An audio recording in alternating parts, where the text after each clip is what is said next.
Oasis Audio presents John Muir by Mary Colwell. Read for you by John Mclain. Forward. John Muir's name is rarely included in the pantheon of greats as far as most environmentalists are concerned. Unlike Rachel Carson, often top of the list, especially in the USA, or Fritz Schumacher, always in there somewhere. Despite being seen by many as the founding father of conservation, name-checking John Muir here in the UK would excite little interest, let alone enthusiasm among those in today's loosely defined green movement, let alone those outside it. As a relatively new admirer, having stumbled across the Muir Woods National Monument on a visit to San Francisco a decade or so ago, Mary Colwell sets out to explore that conundrum. And there's absolutely no doubt that John Muir was indeed a quite extraordinary man. Equally, there's no doubt that the author eloquently captures what it was that made him so special as a naturalist, pioneering explorer, botanist, glaciologist, mystic, writer, and activist.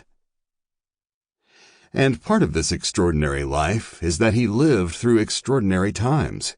Arriving in the USA in 1849, after 11 years growing up in Dunbar in Scotland, he died there 65 years later in 1914, a period of unparalleled growth in the U.S. in terms of population, industrialization, growth, and environmental devastation.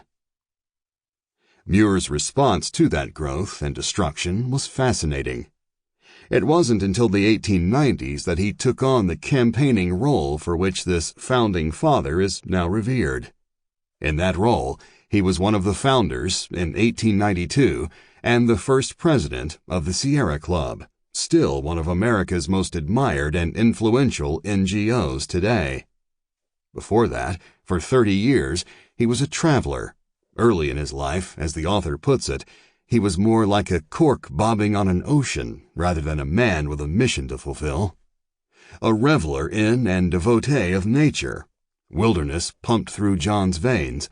A farmer, though more out of family duty than out of any natural calling. And, above all, a writer. It took him a while to realize that this was his real calling.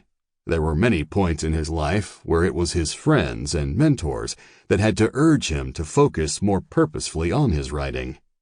His style was lyrical and deeply spiritual. He wrote like a preacher, but his congregation was as yet undefined. His description of the sequoia forests of California as God's first temples is indicative of the kind of panentheism that sustained him throughout his life, not so much worshiping nature itself as worshiping God in every nook and cranny of nature.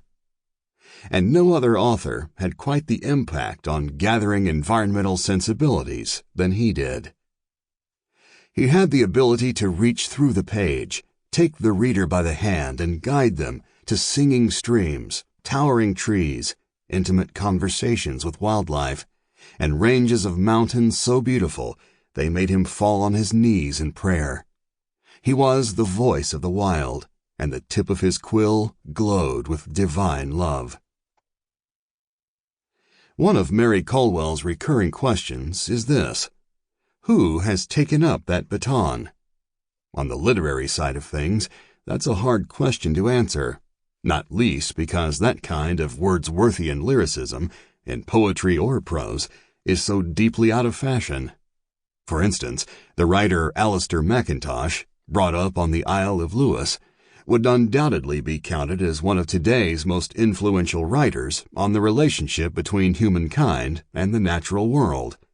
But his style is so much more economic, so much terser. It's no accident that Alistair McIntosh draws so heavily on the residual fragments of wilderness to be found in Scotland. You won't find such wilderness elsewhere in the UK, and it's disappearing fast in literally every corner of the world. Contemporary campaigners may still romanticize about the wild, but it has less and less authentic resonance these days, let alone the kind of real emotional power that it Sample complete. Ready to continue?